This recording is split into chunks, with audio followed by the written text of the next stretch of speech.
back. If you've been following me for a while, you would know that I painted every day through the month of January, which was last month, and it completely changed the way I approach my practice. If you don't know me, my name is Olivia and I'm a landscape artist living in Australia. I decided to do this challenge on a complete whim. I felt motivated and I knew I wanted to improve aspects of my practice, like my sketching process, my composition and my tone. And I thought it would be really fun to turn this into a challenge and see how fast I can improve.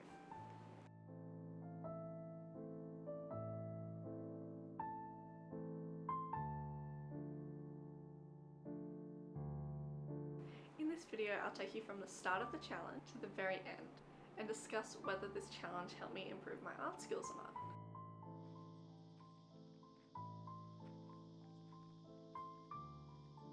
I wanted to keep the rules of this challenge really simple and achievable, and I wanted to be realistic with myself, you know, like with a full-time job and other commitments. Like, I'm not going to be creating a masterpiece every day, I'm not going to have hours to paint every day. I wanted to create some type of art for at least 5 minutes.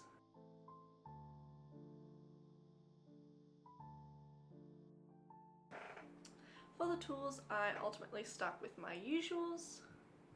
So that would be a mechanical pencil, my Holbein artist gouache, and a little bit of Paul Ribbon watercolor. Also started this challenge in a brand new sketchbook. For each day, I allowed myself to do either a sketch or a finished piece. I allowed myself to have days for pure sketching. I also didn't initially want to include any rest days, but life happens and one did slip through the cracks.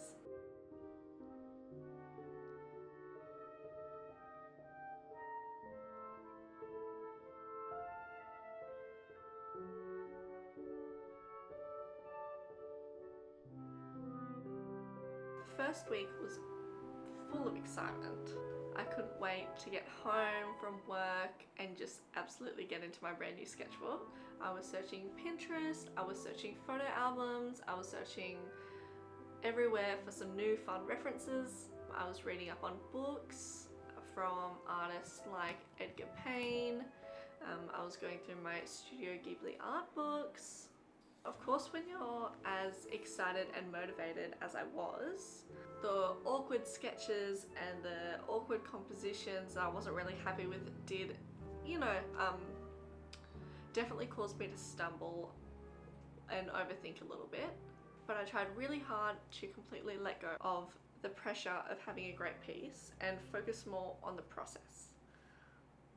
The only way I was going to get better and complete the challenge was if I enjoyed what I was doing.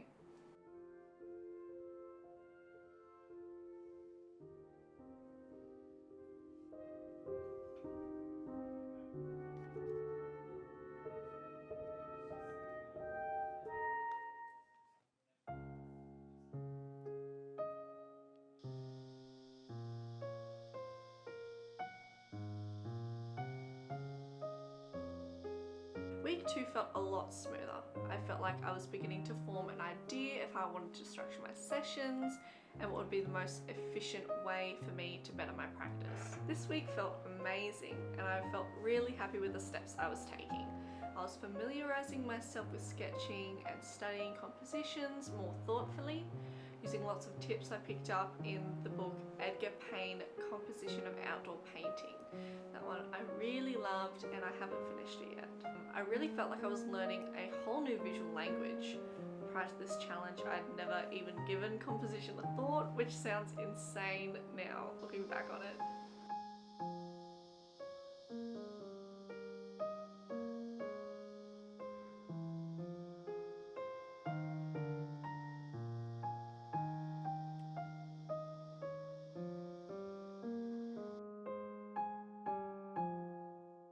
Week 4 really surprised me. I honestly just kept feeling better as the weeks went on. I will admit I was feeling quite exhausted and opted for a very sketch heavy week.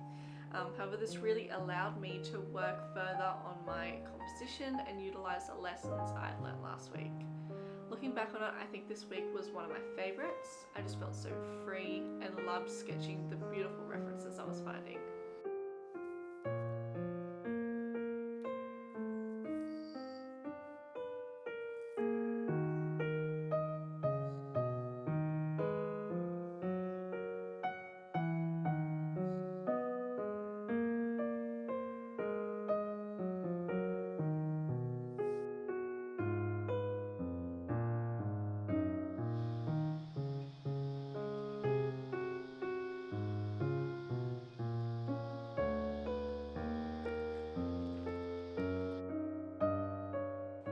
week 5, I set myself a mini goal to sketch and paint the same subject repeatedly.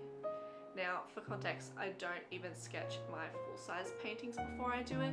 I literally just choose a photo or come up with an idea and put my paint to the paper, usually in a one and done type of style. So this felt really strange.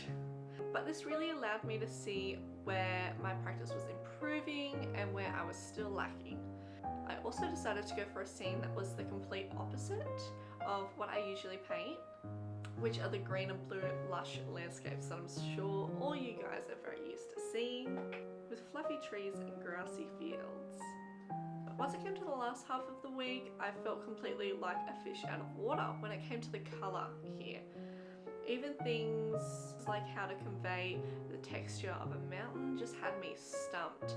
I struggled with colour consistency and I had trouble mixing the colours I wanted, which I think was definitely due to the fact that the reference was out of my comfort zone. I don't really use those colour palettes, I don't paint those types of like references, so it was all really new to me and I just felt like I'd been thrown in the deep end. I couldn't judge my colours appropriately before putting them onto the paper, and because of this I was getting my colour palette all wrong and the vibe of my paintings just felt off. This felt so strange since when I'm working with greens and blues, I don't even have to think, my hands do all the work for me. So I was slightly frustrated and confused, especially as a bit of a perfectionist.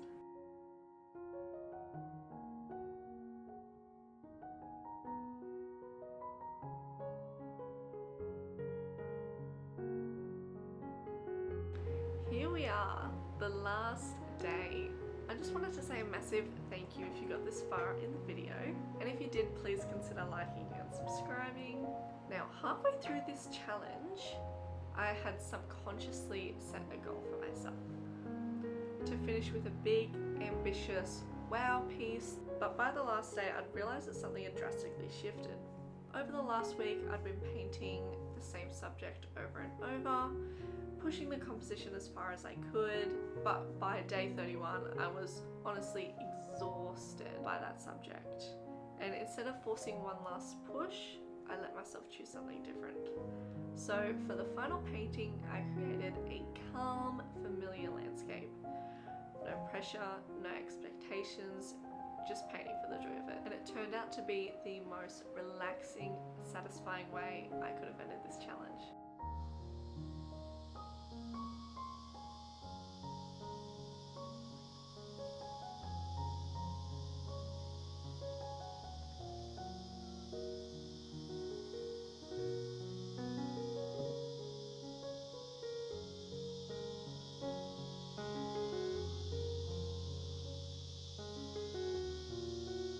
Now, I really want to discuss what this challenge changed for me. My decision-making speed really improved. I think that having to find a new subject every day, with limited time, doing multiple sketches, and also doing the sketching challenges really helped to push my decision-making speed. I really loved the sketches I did, especially when I would sketch the same subjects in say 30 seconds, then 1 minute, then 2 minutes. This really helped me to find out what was most important in my composition, and I think it was just a really fun exercise overall. I definitely eased up on my perfectionist side and became more confident. I went into this challenge with a new sketchbook and a goal of wanting to learn as much as I could, so I wasn't too worried about wasting my nice paper or wasting my time, since I knew it was all going to be a learning experience. And creating sketches also helped me to feel like I knew the landscape I was painting, which was really helpful for me. The last point I want to cover on what the challenge changed for me was enjoyment versus pressure. I found a really healthy balance between enjoyment and pressure with this challenge, which I think was really because of how I went about the challenge, having flexible rules and realistic expectations of myself.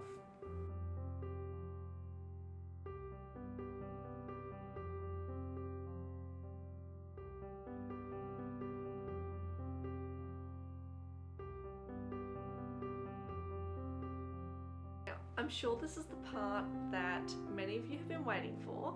Was it worth it, and would I do it again? I would say yes and no.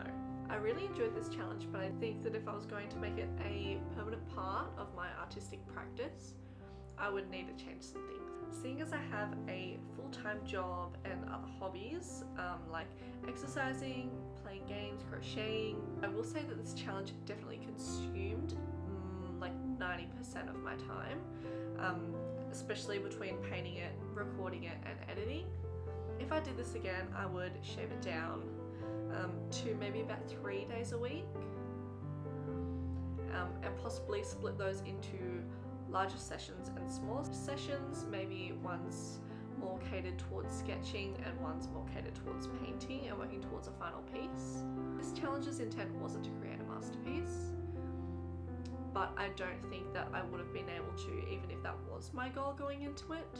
Personally, I needed more time to recharge and relax and build up my motivation and that kind of craving to create, and also to plan my artworks a little bit better.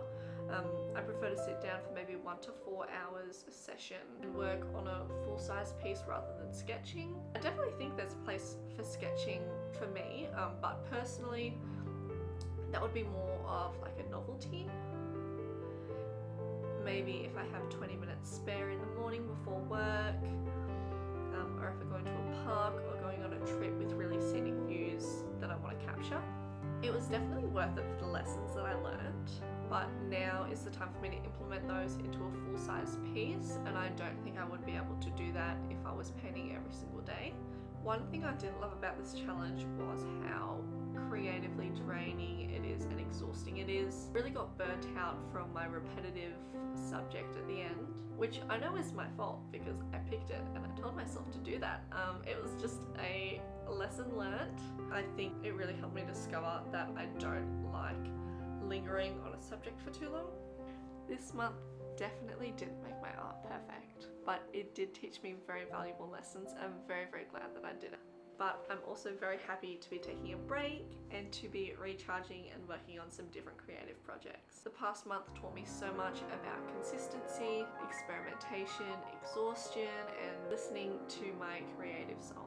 Thank you so much for watching my recap of this challenge. If you would like a more in-depth view of each day of the challenge, check out my YouTube playlist or my Instagram account. Each day is uploaded there with a caption that gives you a little bit more insight into each day, each reference, how I was feeling and how I liked it.